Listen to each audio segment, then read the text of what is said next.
try spending a night in an uninsulated mud brick hut during winter. It's less walk like an Egyptian and more shiver like a squirrel. No heaters, no thick blankets, and definitely no cozy fireplaces. Yet somehow, Egyptian peasants didn't turn into human popsicles. Their secret? Let's dig in and find out. You might picture ancient Egyptian homes as nothing more than sun-baked sand huts, but surviving winter nights in the Nile Valley took a lot more than just wishful thinking, especially in Upper Egypt, where nighttime temperatures could drop sharply. Peasants needed their homes to do more than just block the wind. They built with mud brick, a blend of Nile silt, straw, and elbow grease, sun-dried into thick, sturdy blocks. These walls weren't just cheap and convenient, they were surprisingly good at insulation. Thick mud brick held onto the day's warmth and released it slowly through the night, acting like a thermal battery. Not bad for something you could slap together with a shovel and a sunny day. Homes were often strategically placed to catch the warmth of the afternoon sun. This wasn't just good lighting for the living room, it helped keep interiors warmer during the colder months. Windows, if you could call them that, were tiny and few. The goal wasn't to enjoy the view, but to keep the cold air out and trap any precious heat inside. Openings were often stuffed with reed mats, clay plugs, or even bits of broken pottery to reduce drafts. Ceilings were low, helping to trap heat closer to the floor, where people actually lived, sat, and slept. Flat roofs, usually made of palm trunks and packed earth, weren't great at insulation, but come winter, many families threw on extra layers of thatch or bundled up reed mats to plug leaks and cut down on heat loss. And while the air might have been a little smoky at times, that wasn't necessarily a bad thing. Indoor cooking fires, oil lamps, and braziers were allowed to smolder gently inside the house. The smoke may have stung your eyes, but it also helped warm the place and even deter pests, a sort of ancient 2-for-1 home feature. No thermostats, no radiators, and definitely no heated floors. But with clever positioning, thick walls, and just enough smoke to fog up your vision, Egyptian peasants found ways to turn their sun-dried shelters into winter survival pods. You won't find a cozy stone fireplace glowing in the corner of an ancient Egyptian peasant house. In fact, the idea of a central hearth would have sounded downright extravagant. What they had instead were small, strategic heat sources, usually open-flame braziers made of clay or metal, and occasionally simple pits in the ground, depending on the region and resources. These were placed low and central, not for ambience, but for maximum heat efficiency. They burned cheap fuels, dried animal dung, chopped reeds, or leftover straw. Not exactly pine-scented logs, but it got the job done. And more importantly, it was accessible. Firewood wasn't abundant in the Nile Valley, so making do with whatever flammable materials were on hand was essential. Peasants didn't keep fires blazing all night either. That would have been a luxury. Instead, they used them sparingly during the coldest hours of the evening, gathering around for warmth and cooking at the same time. Once the embers dimmed, people relied on the residual heat trapped by their mud brick walls and each other to stay warm until morning. In wealthier homes or in community gathering spots like workshops or grain storage buildings, larger clay ovens would radiate some heat through the walls. While not designed for comfort, standing near one of these massive baking kilns or fermentation pits during the chillier months probably felt like heaven. Even adjusting the home for the season was part of the strategy. Come winter, gaps in roofing were patched with fresh mud and straw. Reed mats were hung to divide rooms and trap warmth, and some families rearranged sleeping areas to cluster closer to what little warmth the fire could offer. It wasn't elegant, it wasn't cozy, but ancient Egyptians learned to make every spark count. Warmth wasn't a guarantee. It was a nightly negotiation with nature, and every brazier was a carefully guarded ally. If you thought ancient Egyptians had the luxury of sleeping in during colder months, think again. Peasant life was a sunrise to sunset affair, and winter didn't change that. It just made mornings more miserable. To make the most of the sun's brief warmth, villages unofficially synced their routines to peak daylight hours. Work began once the sun climbed high enough to cut the chill, usually mid-morning, and wrapped up before sunset brought the desert's version of a cold slap. This wasn't a casual suggestion, it was enforced by the rhythm of survival. If you waited too long, you lost the only warm hours of the day. Entire communities adapted around this shared rhythm. Tasks like bread baking, grain grinding, or animal feeding were often done together, not just for efficiency, but for warmth. A dozen people around a grinding stone created more heat and gossip than one person shivering alone. It wasn't just work, it was a thermal strategy. There's also evidence of nighttime activity being split into two segments, what researchers call first sleep and second sleep. After an early dinner and a few hours of rest, people might wake in the middle of the night for quiet chores, storytelling, or checking on livestock before crawling back into their blankets. It wasn't insomnia. It was just how people structured the long, dark nights. Even the community ovens, the taverns, doubled as social centers and heat hubs. You brought your dough, your firewood, if you had any, and your updates from the fields. The warmth of the fire was matched by the warmth of shared stories. And maybe, if you were lucky, a crust of someone else's flatbread. Now, when you picture ancient Egyptians, your mind probably jumps to linen skirts, bare chests, and enough gold to blind a camel. But guess what? That image works great in summer. Not so much during the cold snaps of winter. Peasants didn't have access to imported wool or cozy fleece blankets. Instead, they layered what they had. Linen. Lots of it. While linen isn't exactly known for insulation, they made up for it in volume. More tunics, tighter wraps, and thicker weaves. Think of it as ancient onion cosplay. Layer upon layer, except instead of making you cry, it just made you slightly less cold. Head coverings were essential too. Scarves, kerchiefs, or fabric wraps helped keep heat from escaping, especially overnight. And while sandals were standard fare, there's some indication that during colder months, people used reed-based foot wrappings.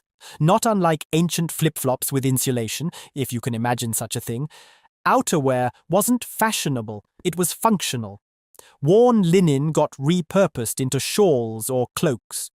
Animal hides were rare luxuries, but in regions closer to the delta, where livestock was more abundant, some families may have had basic leather coverings, not fur coats, but better than nothing.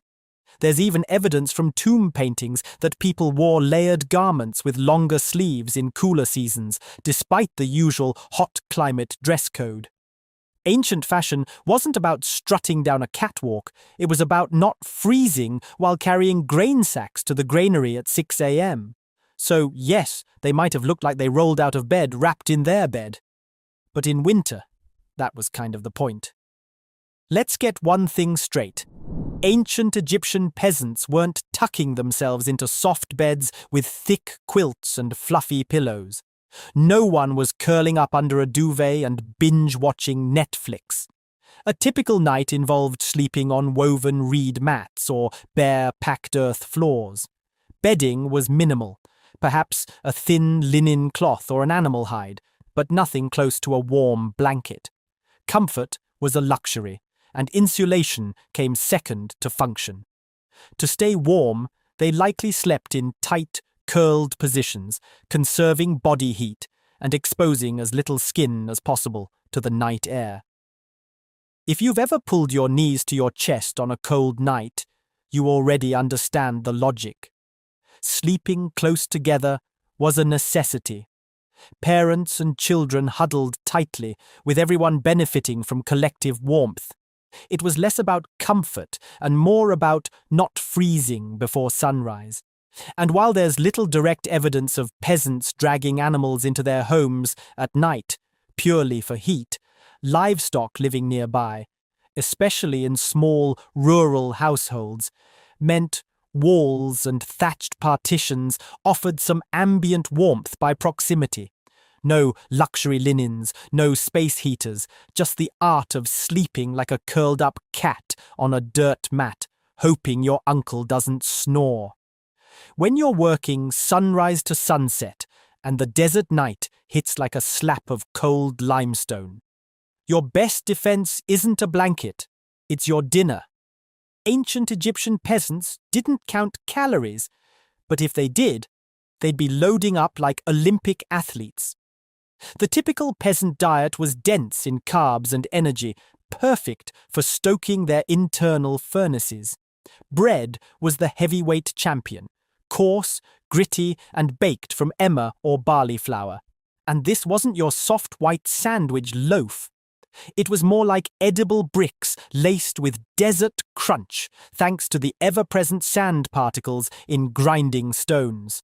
Bonus, extra minerals. Downside, dental destruction. Add to that thick stews and porridges, slow-cooked over embers or hot stones. Lentils, chickpeas, onions and garlic all made frequent appearances. These weren't Michelin star meals, but they were nutritional powerhouses, heavy, filling, and designed to stick to your ribs until the morning. Fats were precious, and when available, they didn't go to waste. Bits of goose, fish, or lard rendered from animals offered much-needed calories and warmth, especially in colder months. Even oils pressed from lettuce seeds or castor plants were sometimes added for extra energy. And we can't forget the beer. Thick, unfiltered, and more like liquid bread than modern lagers. It was both a hydration source and a daily caloric bump. Some scholars estimate that beer alone provided up to 1/3 of a peasant's total calories. So no, they didn't have hot cocoa or chili by the fire, but a steaming pot of onion-lentil mush and a jug of ancient beer? That was the winter fuel-up, enough to keep you warm, or at least conscious. You might not think of party as a winter survival tactic, but for Egyptian peasants, it kind of was. See, when the Nile's floodwaters receded and the planting season slowed down, something else took center stage. The festivals. And no, we're not talking about a lazy potluck and lukewarm beer.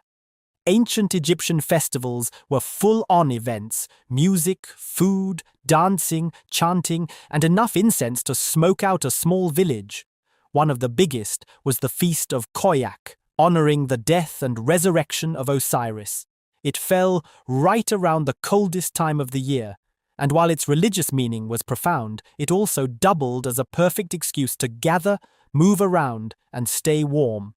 Body and spirit. During these festivals, peasants would light fires, bang drums, stomp their feet in rhythm, and take part in ritual reenactments that, frankly, involved a lot of movement. And movement means warmth. Even beyond big religious festivals, there were smaller communal rituals tied to the agricultural calendar, like sowing celebrations or prayers for good harvests. Villagers came together to sing, eat hot meals, and maybe sneak in some beer, all of which generated a lot of heat, and not just the emotional kind. Let's also not forget, crowds equal warmth. In winter, gathering for a public ceremony or ritual meant you weren't sitting alone in a cold mud-brick room. You were packed into a temple courtyard or village square, huddled with dozens of others, sharing warmth through proximity. It wasn't just entertainment, it was a seasonal survival strategy wrapped in ritual and rhythm. And it worked. No one had vitamin C tablets, no one had cough syrup, and definitely no one was sipping herbal tea from a branded mug that said, "Stay cozy." Yet somehow, Egyptian peasants managed to stay alive through the sniffles, chills, and swampy chest colds that came with winter. Their secret? A surprisingly vast pharmaceutical toolkit made of plants, minerals, and a bit of divine intervention. Let's start with fenugreek. This little seed was practically the NyQuil of ancient Egypt. Peasants soaked it, ground it, and drank it in warm water to ease everything from coughing fits to digestion issues. It also helped keep the body warm from the inside, which, if your heater is a reed mat and a flickering oil lamp, is pretty essential. Then there was honey, the golden cure-all. If your throat felt like sandpaper, honey soothed it. If you had cracked lips or raw skin from cold wind, honey healed it. It was also used as a base in dozens of medicinal mixtures, sometimes blended with herbs like thyme or frankincense resin to create warming balms and salves. And speaking of balms, animal fat, especially goose or ox fat, was rubbed on the skin to seal in warmth and relieve joint pain. Think of it as ancient Egyptian Vicks, minus the minty smell, probably replaced with goat. For colds and respiratory troubles, there were concoctions made from onions and garlic, which weren't just flavor bombs, but powerful natural antibiotics. You might stink up the mud brick house, but at least you could breathe through your nose again. And of course, rituals and prayers to healing deities like Sekhmet and Thoth were a core part of the equation. Health wasn't just physical, it was spiritual too. A peasant might chant a protection spell while drinking a healing brew, because in Egypt you never cured a cold without also checking in with the gods. So while there was no ancient version of chicken soup, there was definitely a deeply rooted system of warming, soothing, natural care that kept the population alive and mostly upright through the winter blues.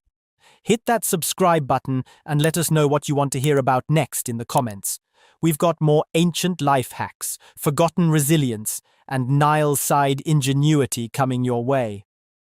Until next time, stay curious, stay grateful, and maybe keep a jar of honey handy. You never know.